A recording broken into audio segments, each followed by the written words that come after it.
sabatina da TVPT será dedicada à memória deste que foi, além de um professor e pensador, um herói da classe trabalhadora brasileira. De infância pobre e sofrida, tornou-se um dos mais importantes intelectuais da sua geração em todo o mundo, e a sua obra continua muito importante e atual. Esse programa que fazemos hoje vai se concentrar no período em que Florestan exerceu a tarefa de deputado federal constituinte, entre 86 e 89. Ele seria reeleito para o mandato seguinte, sempre pelo PT, partido que ele trazia no peito. Ao se lançar ao desafio de participar da Constituinte, no fundo, Florestan Fernandes preparava-se para mais uma etapa de um trabalho no qual ele era mestre. Escrever um texto que pudesse modificar a compreensão dos brasileiros e brasileiras sobre o seu próprio país e, com isso, mudar o próprio país. Aquele momento da Constituinte foi um momento de intensa participação popular, todos os setores sociais foram contemplados e o ambiente reinante era de muita esperança. Os convidados desse nosso programa são pessoas muito importantes que conviveram muito com o Florestan naquele momento.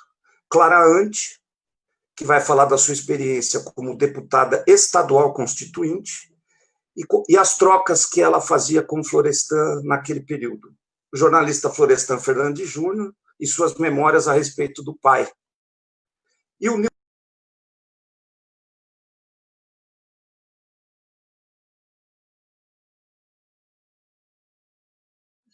e ele empilhava as publicações e levava para casa para saber um pouco do que estava acontecendo no Brasil. E entre essas publicações estava o jornal Opinião, e os tabloides de esquerda e as publicações tradicionais da grande mídia brasileira. E ele falou que, como estava um dia bonito, que ele não aguentou esperar para chegar no apartamento para ler, e que ele decidiu parar numa praça, né? E não sei se foi no Central Park, onde foi, mas ele sentou e colocou as publicações e começou pela Opinião, o jornal Opinião. E ali ele lê o primeiro artigo que eu escrevi, ainda estudante, que chamava A Burguesia com Pressa, e ele conta na carta que ele começou a ler, né? Ele abriu o jornal e deu de cara com o artigo, e ele falou: as lágrimas começaram a escorrer dos meus olhos e parecia que você estava do meu lado conversando comigo. Isso me marcou muito, porque imaginar que meu pai iria ler meu texto dessa maneira, né? Não deu nem oportunidade de discutir com ele o primeiro texto, né? Eu escrevi e nem discuti com ele se ele concordava, o que ele achava do texto. Enfim, isso me marcou muito. A outra foi, acho que a Clara talvez deve se lembrar disso, foi um ato que ocorreu na frente do estádio do Morumbi, dos professores da rede pública estadual, na campanha salarial, e acho que foi de 86. O governador era o Orestes Quercia e o Goldman era secretário do Quercia. E eles não deixaram que a manifestação ocorresse em frente ao Palácio, então a manifestação foi transferida para frente do estádio do Morumbi e tinha mais ou menos umas 70 mil pessoas. E eu estava lá como repórter da TV Globo, e aí estava acompanhando, eles tinham um carro de som, eles falando as reivindicações, e tem uma rua grande assim na frente do estádio, que é uma ladeira, e de repente no carro de som o apresentador falou: olha, gente, eu queria pedir para as pessoas que estão aqui nessa rua em frente, na ladeira, porque o professor Florestan está chegando, e eu queria que vocês abrissem passagem para ele poder passar, porque era uma multidão de professores que vieram do estado de São Paulo todo, do interior e tal. E aí uma multidão olhou para trás e foi abrindo, né? E ele veio descendo com a bengalinha dele, e as pessoas olhando para ele e começaram a aplaudir. E ficou aquele silêncio, só as palmas, e a multidão abrindo, e ele passando com a bengalinha dele. Eu comecei a chorar, meus colegas começaram a chorar, todo mundo chorou ali, todos os colegas jornalistas que estavam fazendo aquela matéria ficaram muito emocionados, eu fiquei muito emocionado. E depois ele subiu no carro de som e porque agradeceu daquele jeitinho dele, delicado, né? Comovido também, né? Então, isso também marcou a minha vida. E a outra coisa que marcou muito foi o último dia, né? Foi a despedida, que eu cheguei, minha mãe deixou um recado na secretária eletrônica, falando que tinha encontrado um fígado para fazer o transplante, e eu fui correndo para o hospital, e eu chego no hospital, ele já estava sendo levado para o quarto, e ele me vê e fala: que bom que você veio, né? E me abraçou, e a gente foi junto para o quarto. E aí minha mãe se despediu dele, e eu fiquei ali a noite toda do lado dele, ele na cama e eu ali do lado, e a gente conversou bastante, eu e ele, e, enfim, uma conversa muito de pai para filho, que aquilo me emocionou muito, porque falamos de questões que não tínhamos falado na vida, né? Foi uma coisa muito forte. E aí eu tive a ideia de ligar para minha mãe, para falar: mãe, olha, ele já está indo para a UTI, na hora que iam levar para a UTI não, desculpa, para a sala cirúrgica. Falei: estou aqui, só quer falar com ele antes de ele ir para a sala cirúrgica? Ela falou: não, eu não quero. Eu falei: por quê? Ela falou: não, porque a gente já se despediu pelo olhar. Quando eu saí daí, a gente se despediu pelo olhar. Isso marcou muito. Emocionante. Olha, à medida em que o Florestan descrevia esses últimos momentos, eu lembrei de uma frase do Antônio Cândido, que dizia que, desde cedo, ele percebeu no Florestan assim, uma preocupação muito grande em concluir as coisas e não perder tempo, né? Em usar bem o tempo e concluir as suas missões. Me parece que aqui também a gente tem um paralelo, essa característica do Florestan. Outra coisa me chama a atenção: ele abriu o Mar Vermelho diante do estádio do Morumbi. Ele já havia feito algo parecido, sem querer, sem planejar, na entrada do prédio da Fefeleche, na Rua Maria Antônia, segundo o relato que eu ouvi do Florestan num documentário recente que eu assisti. Antes de falar com a Clara, eu só queria lembrar o seguinte: a Fundação Perseu Abramo está realizando um ciclo de palestras virtuais, de debates sobre o centenário do Florestan, está preparando um livro e uma exposição virtual. Há também duas editoras importantes, a Contracorrente e a Cotter, que estão relançando a coleção Florestan Fernandes. Os livros serão reeditados, nada mais oportuno. Depois o Florestan Fernandes Júnior vai nos contar também de outras celebrações que vão ocorrer hoje. Depois ele conta, quando a gente voltar para ele. E os links para esses eventos que eu acabo de citar, o Marcinho, o nosso técnico, vai colocar ali no chat do YouTube e também no nosso Facebook. Clara Ante,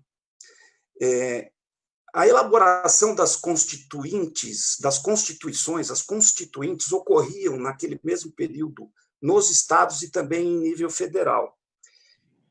Eu imagino que as bancadas e os deputados e deputadas se conversavam bastante para afinar métodos, táticas. Como foi a troca com o Florestan Fernandes? E de que maneira você considera que ele foi especialmente decisivo na confecção da Constituição que temos hoje? Bom dia. Oi, bom dia. Eu antes de falar, eu me sinto no dever todos os dias de me solidarizar com os familiares das vítimas da Covid e das pessoas que estão doentes e dos servidores da saúde. É dramático e coloca a gente todos os dias numa condição de sofrimento, de solidariedade, que, pelo menos, eu vivo isso muito fortemente, né? Eu acredito que vocês também. Então, na verdade, as constituições foram escritas em tempos diferentes, porque a federal foi primeiro, né, foi de 87 a 88. Ela foi instalada imediatamente, logo depois da posse, logo alguns meses depois, e ela foi promulgada em outubro de 89, de 87 a 88, né? Então, a Constituição Estadual começou em 88, no final de 88, no meio do furacão das eleições de 88, eleições municipais e tal, e ela foi concluída no meio do furacão da eleição presidencial, né? Ela foi concluída em 89, um pouquinho antes da eleição presidencial.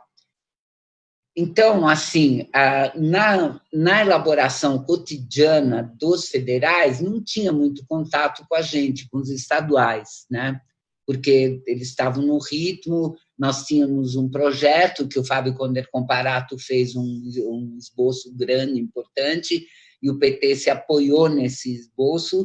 As discussões foram, evidentemente, surpreendendo, né, os deputados lá e cá, porque, assim,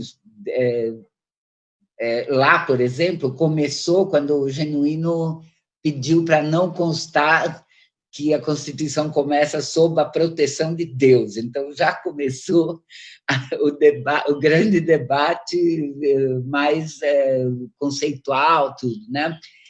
Então, o que eu tenho assim muito para falar é o processo, como o Florestan Júnior já falou, o processo de eleição do Florestan, porque na minha campanha eu tinha 3 prioridades, né? Uma era o Lula, como dobradinha, a outra era o Buchiquem e a outra era o Florestan. Então, com Lula, eu estava mais no movimento dos trabalhadores operários, com o Buchiquem mais no setor bancário, mas os dois no sindical, que é da onde eu tinha mais trânsito, mais inserção. E com o Florestan nós fizemos uma dobradinha bem legal nas universidades. E eu acho que, lembrando essa história de o que o partido pode fazer para mim, né? Quer dizer, no início, o Florestan não tinha uma estrutura de comitê, não tinha o traquejo do PT, das organizações e tudo isso. Então, o meu comitê, que era de militantes organizados, né? Ele deu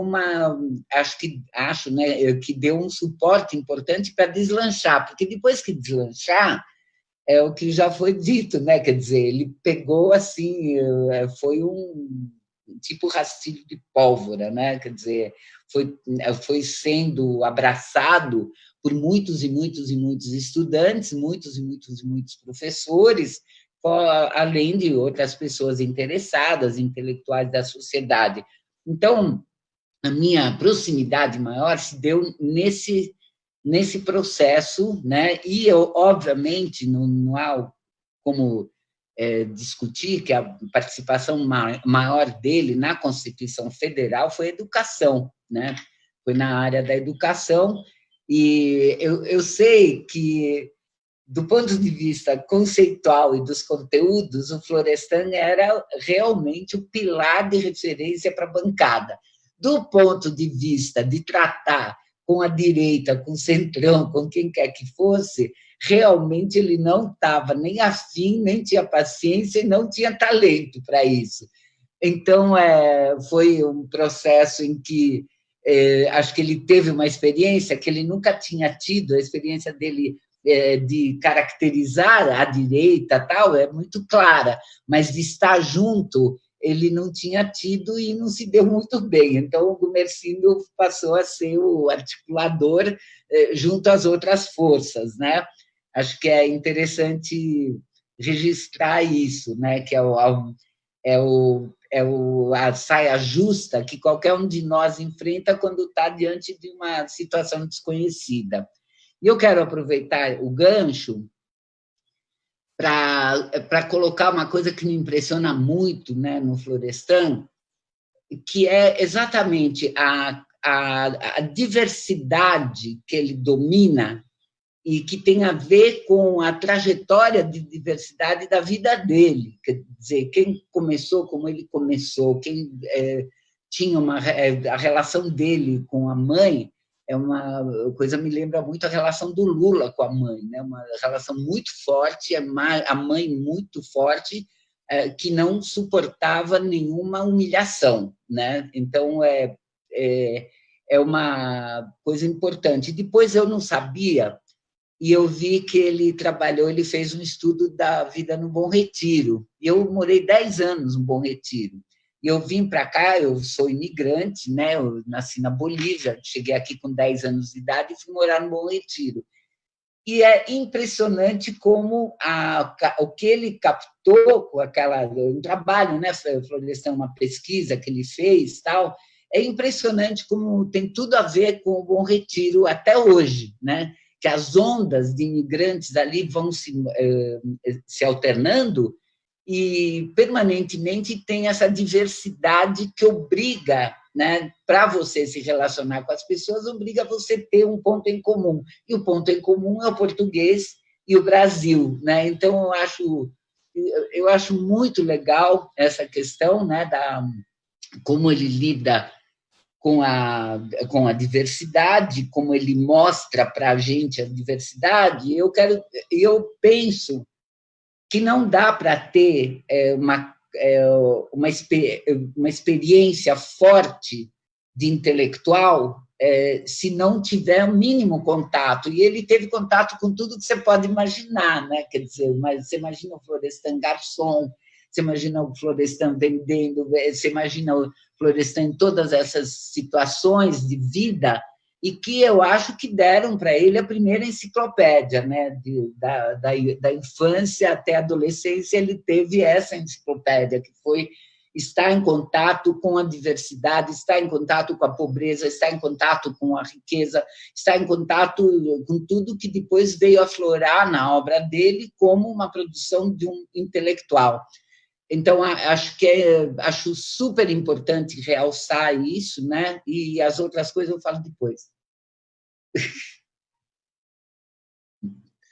Newton, você como um dos representantes dos movimentos sociais naquele momento que tentava influenciar o texto final da Constituição com as demandas populares, dialogou muito com o Florestan.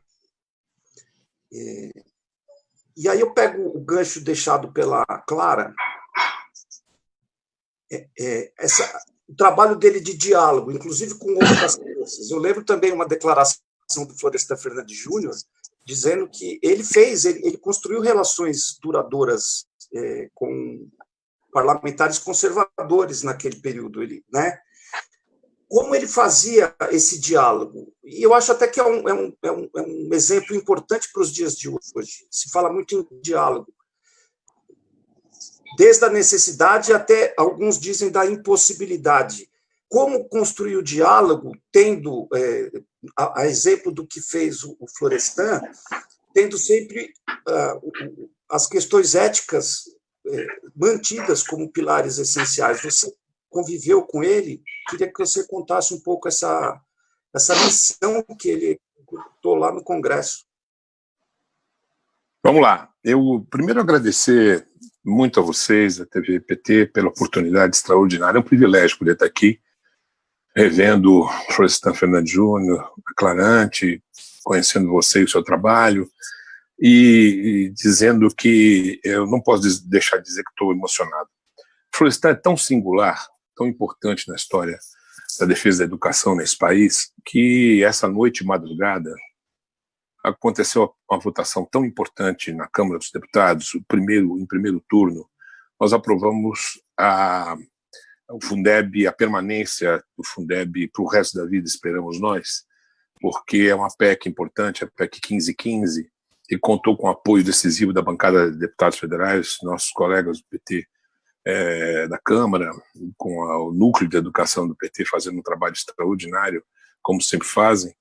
E isso é fruto de todo um trabalho da Constituinte. A Fundeb é uma ação dos governos Lula e que uma das ações mais importantes, o Haddad tem razão quando diz que a principal obra de educação básica dos governos Lula foi certamente a criação e implantação do Fundeb, que saiu de 1%, que era o Fundef antes do ensino fundamental, para 10% do volume de dinheiro investido da infantil até o final da educação básica, e que agora, além dos dois eixos centrais da proposta que foi aprovada na Câmara, que a gente certamente vai ver o Senado corroborar, perpetuar o Fundeb, não mais é uma lei que termina em data como esta, a nossa lei que terminaria este ano, em 2020, mas fica como agregado à Constituição e aumenta gradativamente, ainda faltam detalhes, para mais de 20%, gradualmente em 6 anos, o valor da participação da União nesse processo tão grande de nós tirarmos o atraso educacional do nosso país e darmos oportunidade a todo o povo brasileiro. Então é uma homenagem que, essa coincidência, é algo que eu, quando vi ontem à noite, fiquei aguardando, assistindo pela TV a votação na Câmara, conversando com vários deputados da comissão, o próprio Paulo Teixeira, que votou, e conversamos com os deputados federal naquele momento, eu me emocionei. Eu falei, puxa vida, nós estamos fazendo isso de maneira coincidente com a comemoração dos nossos 100 anos da vida extraordinária desse grande sociólogo, um dos maiores cientistas deste país, academicamente reconhecido no Brasil e no mundo, e que deu a sua contribuição decisiva, e eu testemunhei, na Constituinte entre 86 e 88. Mas eu não posso, antes de responder a tua pergunta, Isaías, você vai me desculpar um pouco de insubordinação, mas como nós estamos tendo esse privilégio de contar nossas histórias, a começar da do filho, que certamente é a mais impressionante, que nos faz chorar, mas eu tenho várias histórias com o Florestan, mas a mais importante para mim, a mais impactante, é quando eu o conheci, porque eu o conheci na qualidade ímpar de meu eleitor.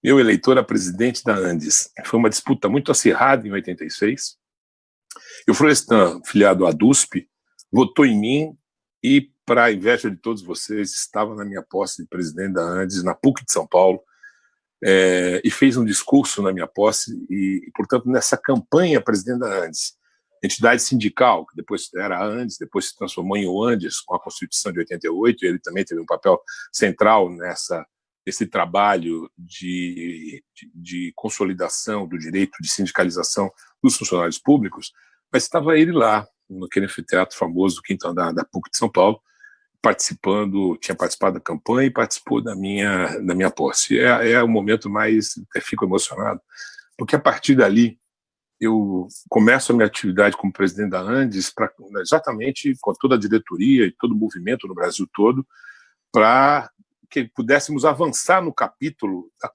da educação da Constituição, de modo a fazê-lo como o fizemos, e sob a liderança de vários companheiros, mas em particular do deputado federal constituinte Florestan Fernandes, um dos capítulos mais importantes da história, e que não é à toa que o atual governo tenta desconsiderar, afrontar, dado o caráter democrático e progressista que os capítulos da educação têm na Constituição brasileira. Eu vivi esse momento espetacular, convivi com ele muito tempo, até, lamentavelmente, a sua morte precoce, nas condições que nós conhecemos em 95, mas depois, olhando na linha do tempo, eu, em 92, me torno reitor da UFSCar na fotografia da posse, que não foi no Teatro Florestan Fernandes da UFSCar, porque ele não existia, foi no saguão da reitoria, estava lá atrás de mim, eu tomando posse como reitor da UFSCar, nada mais nada menos do que ele, de novo. Ele me acompanha, e na posse, e me acompanha o meu reitorado, que depois acabou com a morte dele, nossa homenagem póstuma aprovada por unanimidade no Conselho Universitário da UFSCar, de dar o nome do teatro que nós inauguramos. Eu inaugurei a biblioteca de 9.000 metros quadrados, uma biblioteca comunitária, a primeira biblioteca comunitária do Brasil, universitária comunitária do Brasil. Ganhamos um prêmio importante por conta disso. E nessa biblioteca comunitária, o teatro anexo de 400 e poucos lugares é o Teatro Florestan Fernandes. E lá eu dei posse ao meu sucessor. E, essas homenagens todas, e essa história toda, ela me pega muito, porque depois da biblioteca, aí a família, depois da morte dele, resolve encaminhar para uma instituição universitária o acervo de 12 mil documentos, entre livros, relatórios, fascículos, que o Florestan tinha no apartamento do Paraíso, que eu tive a oportunidade de conhecer lá durante o trabalho todo da Constituinte, as reuniões que a gente fazia também em São Paulo. E entre a UFSCar, a Unicamp e a USP, eu consegui trazê-lo para a nossa Universidade Federal de São Carlos, criar a sala especial. Nós temos, então, o acervo Florestan Fernandes, e ele está montado do jeito que o autor fez, que o dono da biblioteca fez no Paraíso, com a mesma... Não foi mudado. A equipe de bibliotecários da UFSCar, chefiada, coordenada, liderada pela Lourdes Moraes, cuidou com a Lígia, cuidou de irem a São Paulo toda semana para ver como é que estava a disposição para mantê-la do jeito que estava no Paraíso, está lá no 5º andar, na sala especial Florestan Fernandes, que tem o Museu Florestan Fernandes, com 73 objetos que a família deu. Obrigado, viu, Florestan? Você, Luísa, a família foi sempre muito cuidadosa, acreditou na UFSCar, e a gente tem lá, e vale a pena uma visita. Desde já, eu desculpe a insubordinação de não responder diretamente a pergunta no primeiro bloco, mas eu tinha que contar essa história emotiva para todos nós, e mais do que isso, terminar esse primeiro bloco convidando a todos vocês para conhecerem a biblioteca comunitária do UFSCar, e no 5º andar, o acervo, o teatro, o acervo, sobretudo, o museu e a linha do tempo, que há 20 anos atrás, pouco mais, foi 2015, 20 anos da morte dele, foi feita a linha do tempo da história dele, quer dizer, as homenagens que nós podemos fazer, que a academia pode fazer, do ponto de vista do grande intelectual e grande político Florestan Fernandes. Então, são algumas histórias, incluindo aí a sessão do acervo, uma história de amizade e muita confiança. Já que está todo mundo lembrando alguma coisa do Florestan, também quero. Meu primeiro voto foi em 86. E eu lembro que, à época, eu fiquei dividido. Eu voto no Lula ou voto no Florestan? Aí eu pensei, bom, o Lula já está eleito, ele vai ter muitos votos, e de fato teve. Aí eu votei no Florestan. É curioso porque, normalmente, se diz que a gente não lembra em quem votou para deputado, mas o meu primeiro deputado, eu lembro, sim, foi o Florestan. E eu quero perguntar para o Florestan Fernandes Júnior sobre um aspecto muito especial da vida do Florestan. Ele foi um menino muito pobre, conheceu duras dificuldades, né? Foi engraxate, ele foi garçom, ele foi vendedor, depois foi fazer o que na época se chamava madureza, que é o supletivo, entrou na USP e escolheu sociologia, segundo eu li, porque era um curso que ele podia fazer à noite, então podia continuar trabalhando durante o dia. É uma história excepcional. É alguém que subverteu o destino. E aí eu queria saber se alguma vez vocês conversaram sobre essa ideia muito em voga hoje da meritocracia. Como um homem como ele, que deu um drible no destino, pensava isso, dessa coisa da meritocracia. E também, outra coisa que me chama muita atenção, são várias pessoas descrevem o Florestan como um homem movido pelo amor ao próximo e pela solidariedade. O senso comum costuma associar amor ao próximo com religiosidade. O Florestan era religioso ou não tem nada a ver uma coisa com a outra necessariamente?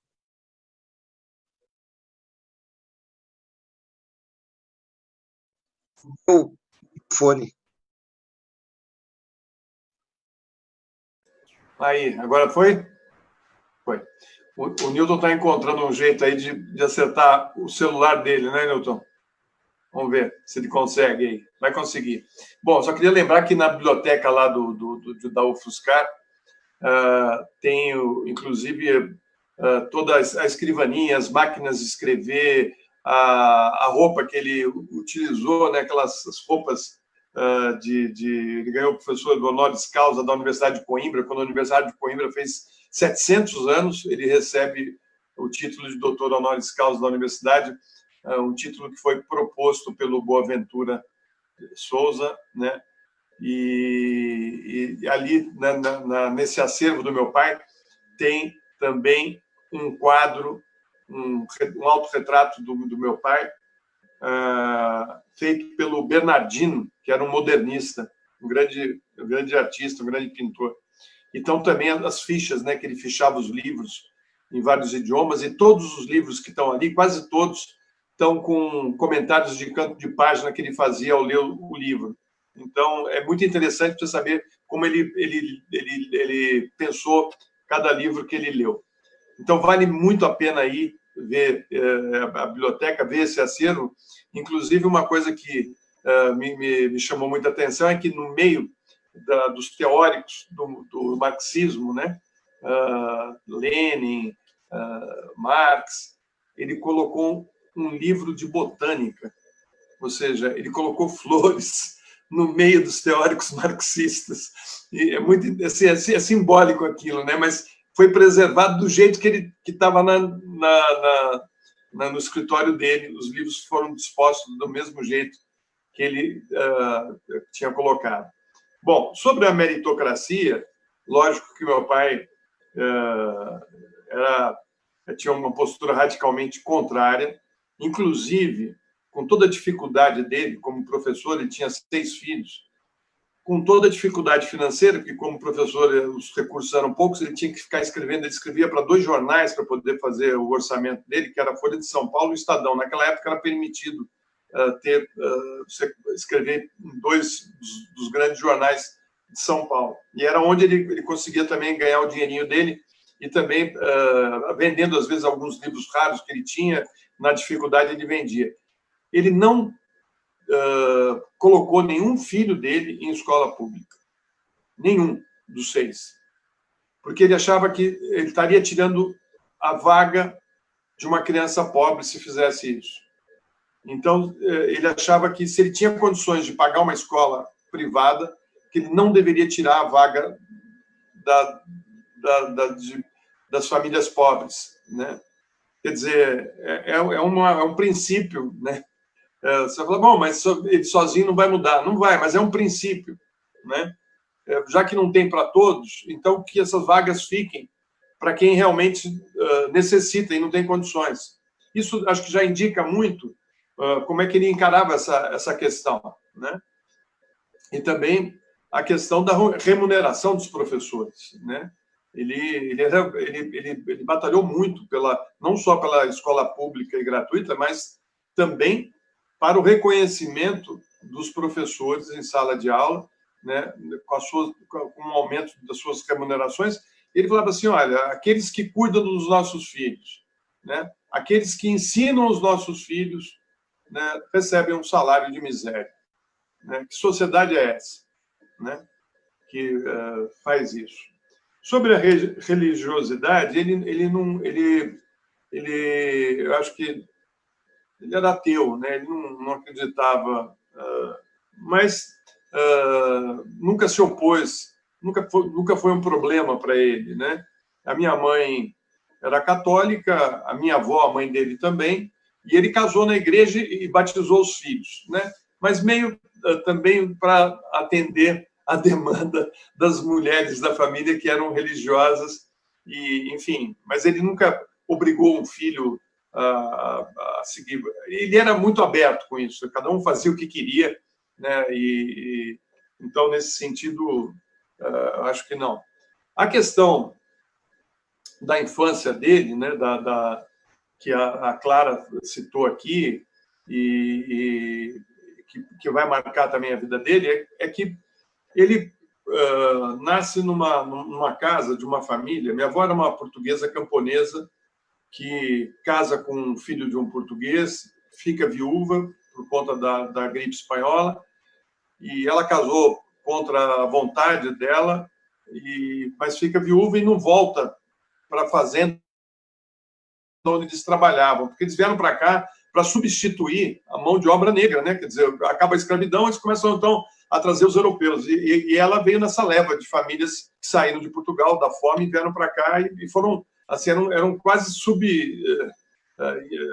empregados, né? Eles eram quase que uma vida também complicada, né? Mas a pobreza era muito grande. E ela vem para a cidade, para a capital, e tem meu pai sozinha, né? Ela era apaixonada na infância, na adolescência, por um italiano, e o pai queria que ela casasse com um português. Ela acabou casando com medo de fugir com o italiano.